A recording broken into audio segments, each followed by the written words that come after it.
תל אביב 360, ערוץ הפודקאסטים של אוניברסיטת תל אביב. Hello everyone. We hope you enjoyed your lunch. Welcome to this year's Gandel Forum on the Middle East. This is one of the most popular sessions of the Board of Governors meeting and addresses pressing contemporary issues in the Middle East. Since the horrific October 7th attacks and the ensuing war, I'm sure you'll agree it holds more relevance than ever. Let's move now to our first speaker, Reserves Colonel Dr. Michael Milstein. He's head of the Palestinian Studies Forum at the Moshe Dayan Center for Middle Eastern and African Studies. Up until 2019, Dr. Milstein served as an advisor on Palestinian affairs at COGAT and head of the Department for Palestinian Affairs in the IDF Military Intelligence. Over the years, Dr. Milstein has published 4 books in Hebrew that address Palestinian issues and dozens of articles on strategic developments in the Middle East and the Palestinian arena, as well as on various professional approaches to modern intelligence research. During 2024, he plans to publish a new book on the future of the Israeli-Palestinian conflict. Dr. Milstein is involved in civil and government initiatives aimed at combating crime and violence in Israel's Arab community and at advancing legislation regarding the study of Arabic in Israel's education system. Dr. Milstein, please, the stage is yours. Okay. First of all, it's a pleasure for me to be here. I'm glad to be here. I think it's quite odd to analyze or to summarize a war that still continues. You know, we are in about 8 months in a war. We don't know when it will end and how it will end. But I do assess that 8 months, almost 8 months after this war began, we can speak about the historical dimension of this dramatic event. And you know, in Dayan Center, we do analyze contemporary developments with cultural, social, political tools. And I want to speak about the impact of this war. I will speak also about the nature, the unique nature of this war, but also about the future, about the scenarios that Israel will face, or maybe will face, and about the question what Israel should do facing such a dramatic historical challenges. First of all, I would like to draw a deep picture about the war. You know, it's obvious we're not speaking about round of escalation and not about a limited operation. We're speaking about one of the most dramatic events in the history in 100 years of the history of the Israeli-Arab conflict and of course the Israeli-Palestinian conflict. You know, from the Israeli point of view, we are speaking, I mean October the 7th was the bloodiest day ever in the history of the Arab-Israeli conflict. Never in one day there were so many Israeli casualties, most of them Jews, in one day. Not in 48, not in 67, not in 73, not in 2000, in the second Intifada. And never there was such a deep invasion into Israeli territory, actually a kind of occupation of Israeli territory, even if a temporary one, and a broad and long-term evacuation of Israelis from Israeli territory.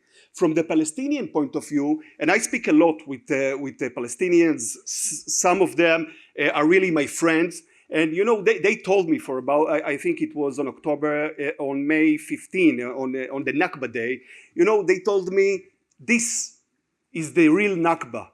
The Nakba of 48, it's the lesser Nakba, it's more limited trauma for us. The real Nakba, when we are speaking about the impact, the strategic one, the casualties, the destruction, this is the real Nakba, and I will speak about it immediately. You know, I think that in order really to understand deeply the current situation, we must also try to remember, try to understand how we, the Israelis, thought about reality 8 months ago. And you know, there is one term that appears actually 50 years ago, in 1973, I mean the conceptia, dominant idea or the dominant opinion about the broad situation. It appeared in the intelligence failure of 1973, and it appeared again 8 months ago.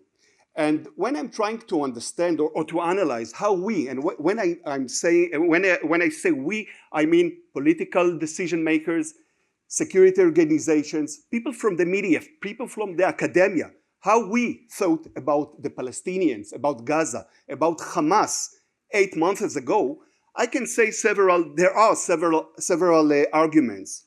First of all, most of us considered Hamas as a ruling party, a party that controls Gaza and that is focused very much on civil affairs.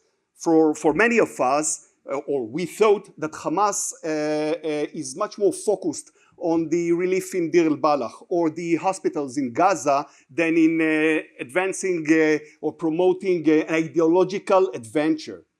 And we also had an assumption that by economy, by permits for workers, by improving the exit and the import and the export in Gaza, you can buy security. You can even buy ideology of people.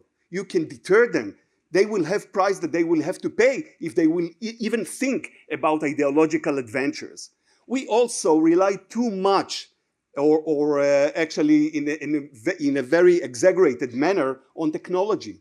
We relied on the assumption that technology will give us security, mainly in the intelligence. And regarding the Palestinian issue, many of us, mainly in the higher political decision makers, had the assumption that, the Palestinians, they are not important at all. You can open embassies in Riyadh and in other places in the Arab world without negotiations with the Palestinians. And, you can really create a new Middle East without any kind of solution or settlement regarding the Palestinian arena. And when I'm trying to analyze what were the roots of the failure on October the 7th, I think that maybe we had a lack of understanding the culture, the basic codes of logic of the Middle East. We relied on our assumptions, on our logic. We thought that the Arab world, the Palestinian arena, Hamas, they think exactly according to our patterns of thinking, and actually we imposed our logic on them. And this leads me to the main question of why? What was the reason? What were the roots of this offensive, this dramatic offensive of Hamas? And sometimes I feel that when we elaborate such a question, I mean, why? What were the reasons? It reflects the fact that we still don't understand Hamas. Several questions and several answers, which are very much concentrated on the realpolitik, the Western style realpolitik of, logics. They, for example, define all kinds of answers. For example, that Yahya Sinwar, the head of Hamas in Gaza, he wanted to put an obstacle or to undermine the normalization between Israel and Saudi Arabia. He wanted to improve his image in the eyes of the people of Gaza. He wanted to maybe even to improve the economic situation in Gaza. And I feel that, all those reasons are very good for let's call it Western style persons, people who think in realpolitik, but it doesn't really touch the ideological deeper way of thinking of Yahya Sinwar. This is my assessment, that Yahya Sinwar, on October the 7th, he knew that he will not defeat Israel. He spent 23 years in Israeli jail. He's maybe the only Palestinian leader that knows Hebrew and really knows the basic codes of the Israeli society, the Israeli public discourse. He knew that he will not defeat Israel, but he wanted other things. He wanted to undermine the basic self-confidence of the Israelis, the existence, the feeling of existence of the Israelis. He wanted to create alienation between the Israelis, the society, and the government, and between groups inside the society. And he wanted also to create hostility between Jews and Arabs that will actually prevent any kind of idea about political settlement, about peace, about coexistence. And and once again, this is my assessment. I read his book, I'm reading his articles and his speeches, and first of all, I do assess that he considers himself as the new Salah ad-Din. The offensive was the mission of his life. He planned it for 10 years. Many years before the idea of normalization between Saudi Arabia and Israel was elaborated. And I assess that he thought that this kind of offensive will be the first break, the first step in a long journey, a long-term journey that in the end will bring the erase of Israel. But by the way, when you speak with radical Islamists, and I spoke a lot with kind of people like that, you do understand two things. First of all, that they do not regret about nothing. You can go to Yahya Sinwar right now and speak with him about 40,000 people that were killed in Gaza and about the total destruction. He will tell you, that's okay. This is the price of jihad, because we had no other choice. This is what God obeyed us. So we must get into their mind. And now I would also want to speak not only about the Palestinians and not only about Hamas, but also about us, about Israel. And as I described before, this is one of the most dramatic conflicts, events that really already after 8 months it's changed Israel. I assess that we are still in the stage of trauma. We are not in the PTSD, in the post-trauma phase. And there are two things, and there is a contradiction between them. First of all, when you speak with the Israelis since October the 7th, you can feel that a lot of, let's call it historical, negative memories are being elaborated from the bottom of the consciousness, of the historical consciousness. The terms of Holocaust, Shoah, is repeated a lot in the Israeli political, media, public discourse. But on the other hand, when you want to be more realistic and you want to be more sharp in your analysis about what is happening in the Israeli society, there are two even positive things that happened. First of all, we must say in a very realistic manner, there is no existential threat, at least right now, on Israel. I do assess that the 1973 war actually represented much more dramatic, from the military point of view, much more dramatic threat than the threats today. And the other one is that the Israeli society, the Israeli public, demonstrated unique rate of solidarity, of resilience. In many manners, I do assess that the public, the society, is much more stronger and even clever than the leadership. I think that this was one of Yahya Sinwar's surprise. He once again, he knows very good the Israeli society, but I do think that he assessed that the Israeli society is very weak. We spoke about the spider's web.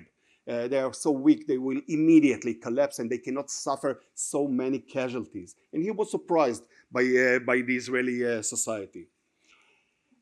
If we want to speak about the lessons of the Israeli society regarding the Palestinians, I think that, many of us, not all of us, but I think I can say even the majority of the Israelis, we understood on October the 7th that the whole equations about the conflict between us and the Palestinians, and the assumption that only if you will solve the occupation and maybe economic problems, so there will be a peace, things are much more complicated. We and the Palestinians, I will describe it in a very even ironic manner, biologically we are the same, but culturally we are not the same. We have different terms or different interpretations for moral, for truth, for the other, the way we treat the other.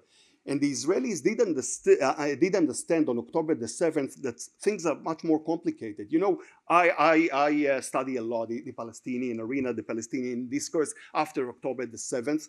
And there are two things that you can find that are very dominant among the Palestinians actually before and after October the 7th. First of all, I call it bipolar behavior. You know, there are two kinds of behavior among the Palestinians. They are very proud or even glorify the offensive, even the more aggressive and even brutal expressions of this offensive, or they are victims. You know, those are the two choices. There is no soul searching. There is no self-criticism or questions. For example, to Hamas, I mean that the public of Gaza will elaborate questions for Yehya Sinwar. They didn't see him for about 8 months. What was all this adventure about? What was the aim of this adventure? When it will end? You see, from time to time there is a very limited and a very weak criticism, but the mainstream is still very passive. And the other one, and this is you can feel this problematic, negative phenomenon from a lot of investigations of Hamas members, mainly the Nukhba, the elite forces of Hamas that were caught on October the 7th. We are speaking about dehumanization, very broad one, of the Israelis, mainly the Jews, that you can really feel. This kind of issue was expressed in the massacre of October the 7th. But you know, when you're checking the discourse among the Palestinians, it's very prominent. And when, for example, you check polls, I mean Palestinian one, they were committed by Palestinians in the Palestinian arena during the last half a year. First of all, you can see how broad is the support of Hamas. By the way, it's very interesting, mainly from the people of the West Bank. You know, they are not involved by themselves in the conflict. They do not suffer in the way the people of Gaza suffer. So they feel that, you know, in theoretical manner, it is very good to say that we support Hamas. And the other thing that it is even quite, you know, it creates disappointment among a lot of Israelis is the broad denial about the war crimes of October the 7th. Most of the Palestinians do not believe that such a monsters or such a brutal activities could get out of their national body. You know, it's amazing. I spoke with a lot of Palestinians, and you know, off record, some of them will say, you know, we know there were brutal, horrible war crimes. But on the record, you know, they will never say in public that such a thing.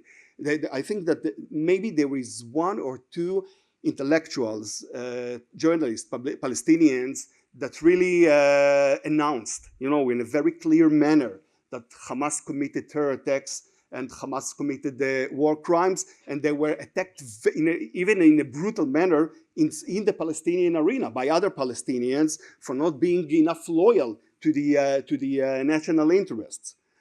I would also now I would like to speak about the future, and then I will leave time for several questions. You know, first of all, I would like to speak about Gaza. Of course, this is the you know, the center, the heart of the current conflict. And the answers, also the questions that the Israelis elaborate, are very complicated because, you know, in order to be realistic again, and not to speak about conceptual illusions, we must admit that all the alternatives that Israel faces, all of them are bad. And we need to choose out of them the least worst alternative or scenario. And when we check the prominent alternatives, I will describe all of them and all the problems that we can find in each of them. For example, there are many people in Israel that do speak about direct control over Gaza. First of all, there are even people in the government that speak about re-establishment of the settlements in Gaza that were left on the 2005. At this point, first of all, there is one big no from the world about such an idea. And, I think that most of the Israelis, they do understand the security, political, international, economic, heavy prices of such a scenario of controlling 2.2 million people, miserable in a total destruction today in Gaza. There is another alternative of getting into Gaza, causing Hamas, not only Hamas but Gaza, broad destruction, really, implementing the goals of erasing the governmental and the military capabilities of Hamas, but then after that to get out of Gaza. And the problem is that there will be a vacuum that will be filled by even more crazy guys than Hamas. In the Middle East, there are more crazy guys than Hamas, ISIS-style organizations, etc. And I do think that it's going to be also a very negative, even horrible scenario to see a little Mogadishu or a little Kabul next to the southern borders of Israel, next to Ashkelon. There is a very good idea. I support it to convince the PA to return to Gaza. They left it on 2007 when Hamas took control brutally on this area. The main problem is that, if you meet PA officials or you visit the West Bank, you do understand very quickly. The PA is very weak. Its image in the eyes of its own people is very bad. Today, according to the poll I showed you before, 93% of the people of the West Bank, they want Abu Mazen to resign. They do believe that the PA is corrupted, and the PA today barely controls the northern parts of Samaria, of Jenin and Tulkarem areas. So you don't really want them to have the responsibility or the role to control 2.2 people who for 20 years were taught that they are the enemy, they are collaborator with Israel. I think that it's much above their capacities. There is, I think, that the least worst scenario that a local administration, Palestinian one, will be created in Gaza, and in a gradual manner will be developed and could be the regime in Gaza. Of course, Israel, during this period, Israel will take care on the security level. The main problem here is that in order to implement this scenario, this goal, you have to control all Gaza, not a part of Gaza, and not to get into Shati and Rimal and Jabalia and then to get out and to get it will give you nothing. If you really want a new reality to be created in Gaza, you need to stay over there, boots on the ground. And right now, and I must be very frank and very clear, I think that Israel faces a T-junction. There are only two options, not more than two options. The first one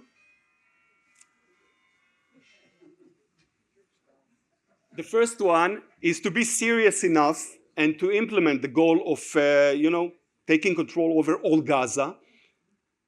Of course, it's a dramatic decision, and I'm not sure that Israel has the capacities or the willingness today to promote such an idea. The other one is to promote right now a deal regarding the hostages, to release all the hostages, and of course, the prices of this scenario, of this deal, will be very heavy. It means that we have, first of all, to release a lot of hundreds, maybe thousands of terrorists with blood on their hands from the Israeli jail. We need to halt, not to stop forever the war right now. We need also, it seems like that, to withdraw from all the territories that were took by Israel till today. But I think that between those two alternatives, I think that this is the more realistic one. And then, I can even hope that people, maybe other people, not the current leadership, will sit and plan much more serious strategic plans about how to create a new situation in Gaza. You know, this war was opened by surprise. There were no really, very detailed plans about how to take all Gaza and how to create a new government in Gaza. And maybe we need 1, 2, 3 years, and after that to promote the great change. Because right now it seems that with the current policy, with the current military and political strategy, it won't bring us the goals that we determined on October the 7th. In a more general manner, I think that we, the Israelis, we had two collective conclusions from this is my opinion, my personal one, from October the 7th.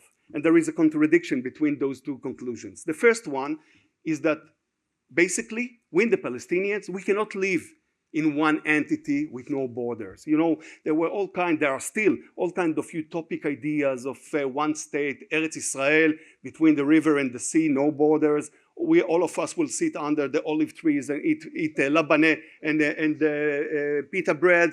That's okay, but I think that October the 7th proved that this is a formula for a Bosnian-style hell, not for a utopic reality. The other conclusion was that if there will be total freedom and total sovereignty of the Palestinians, it means existential threat. Because the Palestinians could really build a new Hong Kong, a new Singapore in Gaza since 2005, but they insisted to take 70 or 80 cents from every dollar they got and to spend it on jihad, on tunnels and rockets and sniper guns and everything. So I think that the next goal, strategic one, of the Zionist project will have to promote both targets in a very calculated, very cautious manner.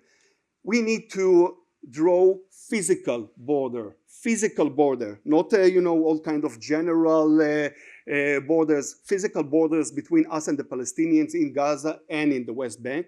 But we need to make sure that this kind of scenario will not lead to existential threats. And it means, for example, that you, Israel, will have to control the gates of the Palestinians, and I don't know what will be the status of the future Palestinian entity.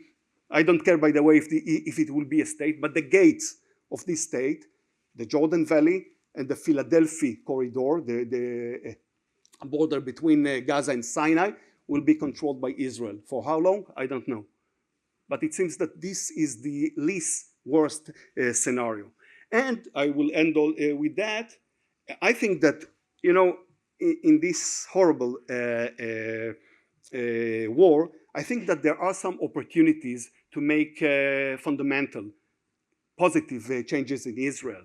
I think that this war elaborates a lot of questions. For example, about the game rules in Israel. What are the agreements, the social agreements with the groups in the Israeli society, like the Haredim and like the Israeli Arabs?